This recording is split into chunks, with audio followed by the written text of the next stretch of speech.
Graça e paz daquele que era, que é e que há de vir. Nós chegamos até você com mais uma celebração, palavra de esperança. E é desta palavra de Deus, da sua esperança, que estamos carecendo neste momento. Hoje nós estamos no segundo domingo da Quaresma. E o texto bíblico que nos vem como a acolhida do livro de Colossenses, capítulo 1, verso 25, que diz assim: E Deus me escolheu para ser servo da igreja, me deu uma missão que devo cumprir em favor de vocês. Essa missão é anunciar de modo completo a mensagem dele. Em sua palavra, Deus nos vocaciona para que sejamos discípulos e discípulas, para que exerçamos um discipulado, uma missão como agentes transformadores do mundo. E hoje a minha saudação quaresmal a você, ela é de alguém que não traz alegria no coração. Ela é de alguém que durante as últimas semanas tem experimentado uma entrega total nas mãos de Deus. Minha saudação a você é de alguém que está de luto. E, como afirma o livro de Lamentações, nós devemos crer que as misericórdias de Deus se renovam a cada manhã. E é nessa confiança de que Deus pode fazer novas todas as coisas, que minha saudação também vem trazer para você essa mesma esperança, de renovar em cada uma, o compromisso com o discipulado, com o serviço. Meditaremos hoje sobre seguimento a Jesus Cristo e resposta ao seu chamado. Vamos agradecer pela palavra de Deus, que é lâmpada para os pés, que é luz na caminhada, que não nos deixa desanimar. Reunimos-nos aqui em nome do Criador, do Salvador e do Santificador. Amém. Vamos orar? Amado Deus, te damos graças por esta celebração, porque nós podemos, como IECLB aqui em Lajeado, chegar na casa de cada membro, de cada pessoa dessa cidade, estado, país e mundo. Tua palavra, Senhor, não tem fronteiras, tua palavra não tem muros, tua palavra é ponte que nos liga, que nos torna uma só pessoa. Hoje entregamos nas tuas mãos esse momento de reflexão, de acolhimento dos desafios que a graça da fé nos impõe, como filhos e filhas. Pedimos-te por proteção, pedimos-te por comprometimento, pedimos-te que pela graça da fé nos coloque na direção da vida plena. Pedimos-te por cura, cura no corpo, cura na mente e cura no coração. Esteja conosco, Senhor, que tua palavra seja essa lâmpada tão necessária. Em nome de Jesus é que oramos. Amém. Vamos buscar na música, no louvor a Deus, a força e o discernimento. Vamos então meditar na canção que será trazida pelo grupo de louvor.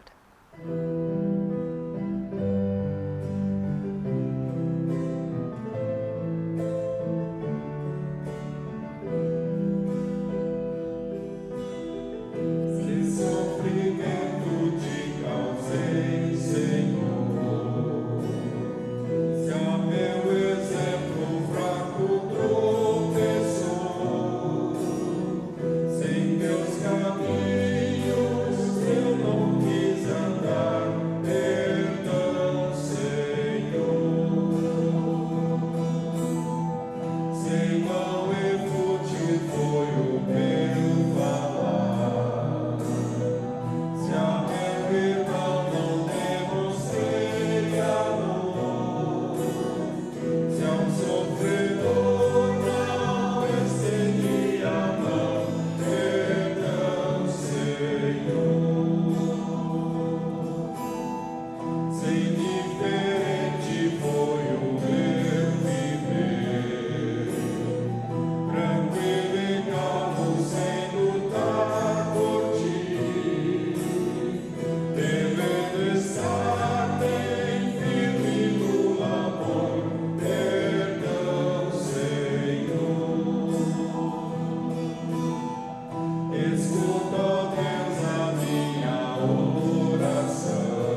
Vamos meditar na palavra de Deus, que hoje nos vem do Evangelho de Marcos, o capítulo 8, os versículos 31 a 38, onde nós lemos assim: Jesus ensina seus discípulos dizendo: o Filho do Homem vai sofrer muito. Ele será rejeitado pelos líderes judeus, pelos chefes, sacerdotes e mestres da lei. Será morto e 3 dias depois ressuscitará. Jesus dizia isso com tanta clareza.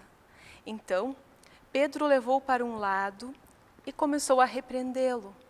Jesus virou-se, olhou para os discípulos e repreendeu Pedro, dizendo: saia da minha frente, Satanás. Você está pensando como um ser humano pensa e não como Deus pensa. Aí Jesus chamou a multidão e os discípulos e disse: se alguém quiser ser meu seguidor, que esqueça seus próprios interesses, esteja pronto para morrer, como vou morrer, e me acompanhe. Pois quem põe em primeiro lugar os seus próprios interesses nunca terá a vida verdadeira. Mas quem se esquece a si mesmo por causa da minha causa e por causa do Evangelho terá a vida verdadeira. O que adianta ganhar o mundo inteiro, mas perder a vida verdadeira? Pois não há nada que poderá pagar para ter de volta a vida. Portanto, se nesta época de incredulidade e maldade alguém tiver vergonha de mim e dos meus ensinamentos, então o Filho do Homem, quando vier em glória do seu Pai com os anjos, também terá vergonha dessa pessoa. Até aqui a palavra do Evangelho de Marcos.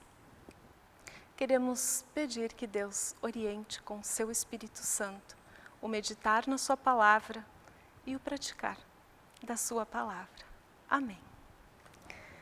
Certamente vocês conhecem muitas pessoas com o nome Marcos. Marcos é um evangelista que nos conta a atuação de Jesus na Galileia até o seu sofrimento em Jerusalém. E aqui ele relata a passagem, a estada de Jesus por Cafarnaum, onde ele sempre se confrontou com as lideranças, fariseus, escribas, mestres da lei. Algumas parábolas de Jesus são contadas por outros evangelistas e muitas delas, muitos relatos nos falam desse Jesus que foi rejeitado em Nazaré. Aqui Marcos, o evangelista, nos vem falar do envio dos discípulos, nos fala do final triste de João Batista.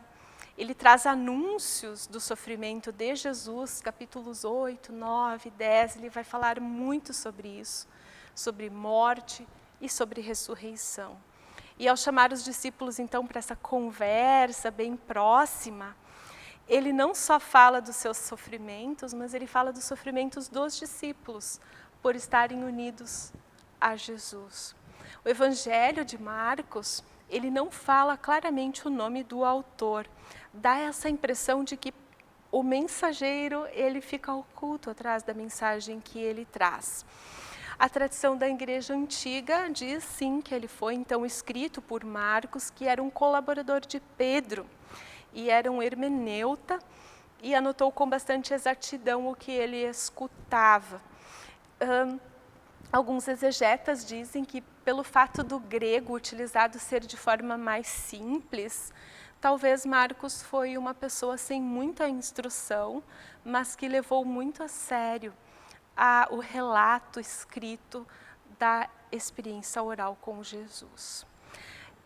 Provavelmente ele foi escrito em Roma, lá pelo ano de 70, porque aqui em Marcos capítulo 10 ele faz referência ao fato de uma mulher poder pedir o divórcio, uma situação que o direito judaico não permitia, mas que o direito romano permitia.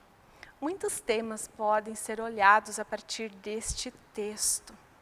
A vergonha de testemunhar Jesus, a terrível morte de João Batista, assassinado. Mas hoje vamos conversar sobre discipulado.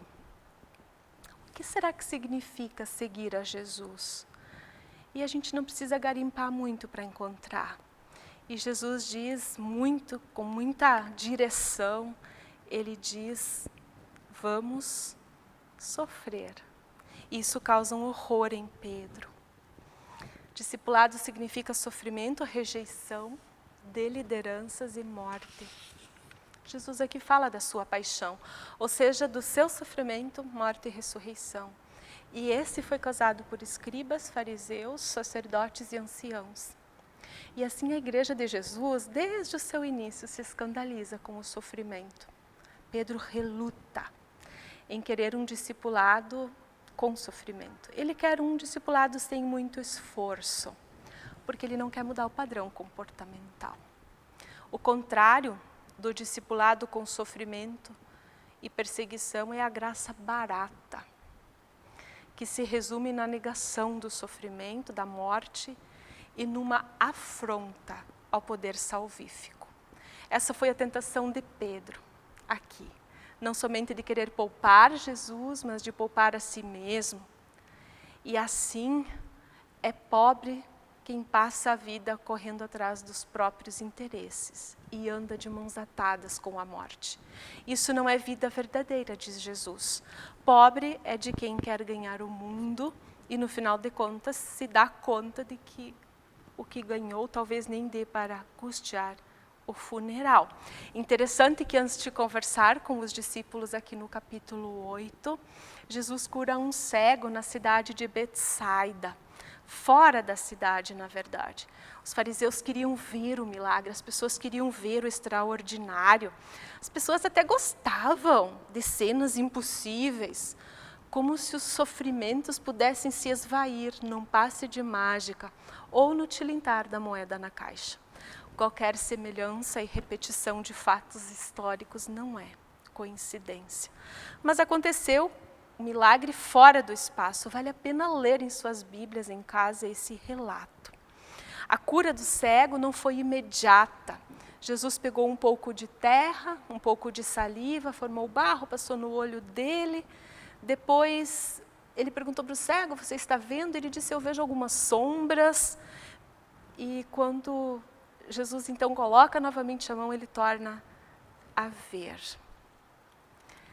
Seguido desse milagre da cura, Jesus, com seu amor, ele nos tira a visão da sombra e nos traz para a realidade, como mostra a alegoria da caverna de Platão, que as pessoas numa caverna apenas conseguiam ver as sombras que eram projetadas através de um fogo, de uma fogueira.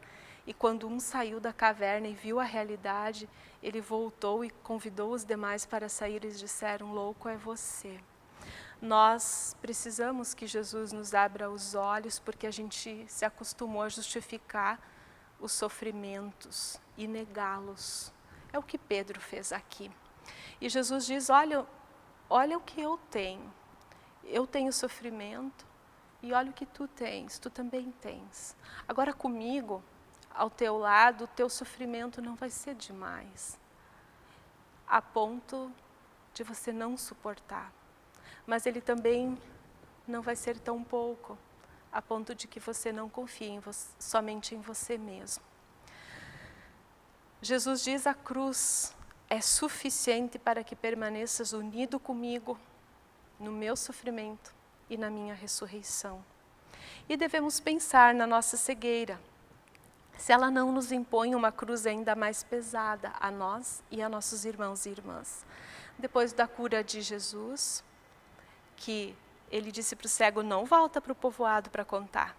Ou seja, não conte que aquela condição anterior na qual você vivia mudou. Eles vão pensar que você está louco. Te proteja dos poderosos, porque você pode ser um alvo fácil.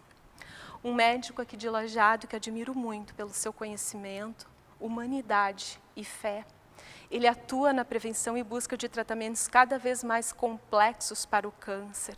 Ele me disse um dia: pastora, de tudo na vida restam os aprendizados.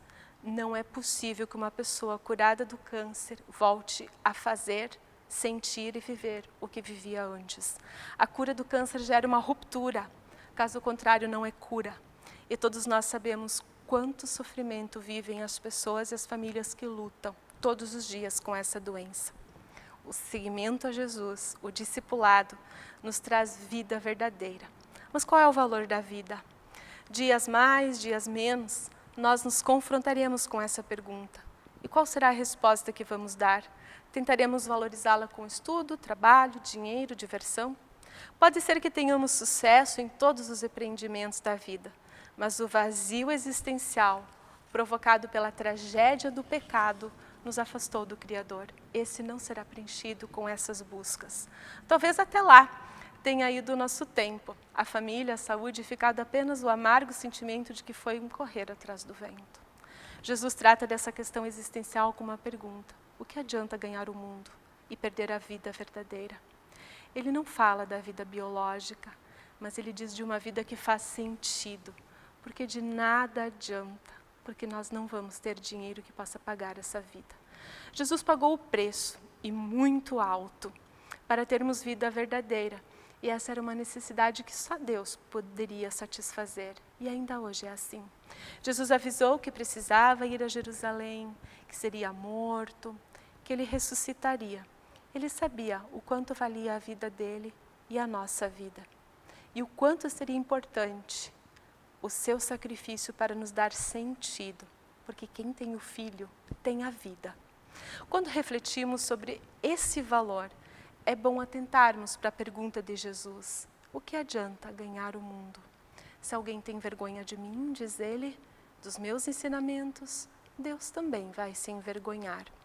Lembremos que Cristo morreu por nós, para nos perdoar. Lembremos que Cristo morreu por nós para nos tirar das sombras, para ir para a realidade, não como loucos, mas como alguém que tem uma graça muito preciosa na qual se pode segurar. E esse deve ser o maior sentido da vida. Nossa prática de discipulado está ancorada em que pressuposto testemunhal? Na obediência cega de valores morais? A prática concreta do discipulado acolhe princípios. Discipulado, seguimento a Cristo, não é valor, é um princípio onde se fundamenta a vida verdadeira. E princípios, queridos e queridas, são exigências bem maiores do que valores. Por exemplo, a água, ela tem um valor que é matar a sede, mas o seu princípio é manter a vida. Assim, se a água é vendida, ela vai matar a sede somente daqueles que podem comprá-la. E aí o valor se perde no caminho. O princípio do discipulado é a união com Cristo em seu sofrimento, morte e ressurreição. E se for apenas um show, apenas um tilintar do dinheiro na caixa, apenas uma realização pessoal, não é discipulado. Muitas vezes vejo adesivos nos carros: foi Deus que me deu.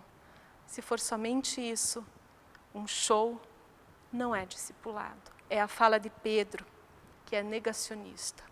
Desde seu início, a igreja não soube direito como lidar com tudo isso, com ataques por causa da fé, com perseguições. Preferiu chamar para o lado, amenizar, mas Jesus diz: sai. Sai de perto de mim, Satanás, porque você pensa como as pessoas pensam. Os próprios interesses, ganhar o mundo. Jesus não vem trazer conformismo com sofrimento. Ele vem nos mostrar que estamos unidos com Ele no cálice amargo, nos horrores, mas também em sua vida. E assim nos chama a seguir e a fazer. Muito há o que ser feito em resposta a essa união com Cristo. Na ética chamamos o princípio da factibilidade, ou seja, o que se pode fazer e o que se deve fazer para afirmar a vida verdadeira. Certa vez li a história de uma menina, filha de um milionário, e eles têm 3 cachorros em casa. Cada cachorro custa 15 mil reais. E quando ela quer comprar um sapato, ela viaja para Miami. Ela já tem mais de 1000 pares de sapato. E logo abaixo desta história, li que encontraram uma baleia morta no oceano com 4 quilos de plástico no seu estômago. E que uma criança sueca de 10 anos organizou uma junta de crianças para pedir para seus pais que a terra não seja destruída. Nós destruímos, e quem vai sofrer são as gerações futuras. Por que se produz tanto plástico? deveríamos pensar se isso é vida plena. No passado se lavava um prato e um copo no restaurante, mas alguém teve a feliz ideia de que limpar um prato de vidro e um copo de vidro é bem mais caro do que jogar um prato de plástico no lixo.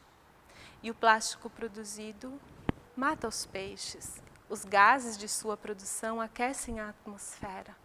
Bangladesh vai perder seu território por causa do descongelamento dos polos. O mar está invadindo a terra. Quem diz que o barato é melhor? O que se pode fazer? Pois desse jeito perderemos a vida verdadeira que Deus nos deu. Aquele sopro de vida que Ele deu lá no paraíso. A alma como sede das emoções, dos sentimentos mais nobres, como a existência. Isso é grave. Isso é graça barata. Mas eu não quero sofrer. Quero proteger meus filhos, minha família. Preciso garantir uma vida boa. Vamos olhar para os Knuts, que são homens e mulheres, engenheiros, advogados e médicos que optaram por viver no deserto, criando cabras e camelos para ter mais tempo com os filhos, sentar e ler um livro e, acima de tudo, viver a fé. Princípio da factibilidade, o que é possível fazer. Jesus exige isso de seus discípulos, não fujam da raia. Pedro, não negue a realidade. Satanás, você está focado nos seus interesses e isso não gera vida. O que fazer? Jesus sabia que não seria tocado em sua integridade física sem a permissão de Deus. Usou de prudência nas várias retiradas estratégicas para se afastar do ódio dos seus perseguidores. Jesus jamais se intimidou diante dos religiosos, tanto que foi para a Judéia, foi para Jerusalém, foi para todos os lugares. Manteve autoridade, autodomínio, e ele em nenhum momento se prostrou. Pelo contrário, ele agiu como o leão de Judá, quando foi necessário. Em sua humanidade teve humildade, sensibilidade, justiça e esperança, retidão, misericórdia. E em sua divindade nos abraça com a salvação graciosa. Não silenciou diante das perguntas capciosas dos religiosos.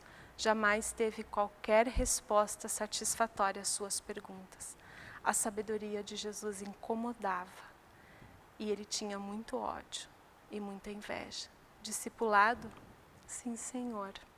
Estou aqui. Amém.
Vamos ter um momento de conversa com Deus, oremos. Amado Deus, te agradecemos por este encontro contigo. Que desafio que tua palavra nos traz. Quantas vezes nós nos vimos como Pedro, querendo fugir, querendo negar, se esconder, e até ter a coragem de te repreender. Quantas vezes também nós vivemos como aquele cego de Betsaida, que via apenas as sombras e que tinha tanto medo de voltar e ver a realidade como ela era. Senhor, nos dê esse compromisso, nos dê essa coragem. Sopra com teu Espírito a vida, sopra e toca com teu Espírito corpo, alma, mente e coração, para que, através da graça da fé, nós possamos olhar para o sofrimento sabendo que não estamos sozinhos e sozinhas. Olha por nossa cidade, país e mundo. Faça, Senhor, surgir uma nova humanidade. Permita que nós possamos rever alguns valores, mas não abrir mão dos princípios. Permita que todos nós possamos ser regidos e direcionados pelo princípio da vida. Que ela seja maior do que interesses, que ela seja maior do que o exercício do poder. Entregamos em tuas mãos a nossa insegurança, a nossa tristeza, as nossas preocupações. Na oração que Jesus ensinou, quando juntos dizemos: Pai nosso que estás nos céus, santificado seja o teu nome, venha o teu reino. Seja feita a tua vontade, assim na terra como no céu. O pão nosso de cada dia nos dá hoje e perdoa as nossas dívidas, assim como nós também perdoamos aos nossos devedores. E não nos deixes cair em tentação, mas livra-nos do mal, pois teu é o reino, o poder e a glória para sempre. Amém. Vamos receber a bênção de Deus? Bênçãos virão sobre ti e te alcançarão, quando ouvires a voz do Senhor. Todos os povos da terra te bendirão, pelo nome do Senhor. Bendito serás ao entrares, bendito serás ao saíres. O Senhor abençoará o fruto do teu ventre, o fruto da tua terra, o Senhor abençoará. Em nome do Pai, do Filho e do Espírito Santo. Amém. Fiquemos na paz do Senhor. Um abençoado domingo, uma abençoada semana e acompanhem o Palavra de Esperança através das redes sociais da Comunidade Evangélica de Confissão Luterana em Lajeado. E vamos seguir alimentando a nossa comunhão com Deus, irmãos e irmãs, na mesma fé.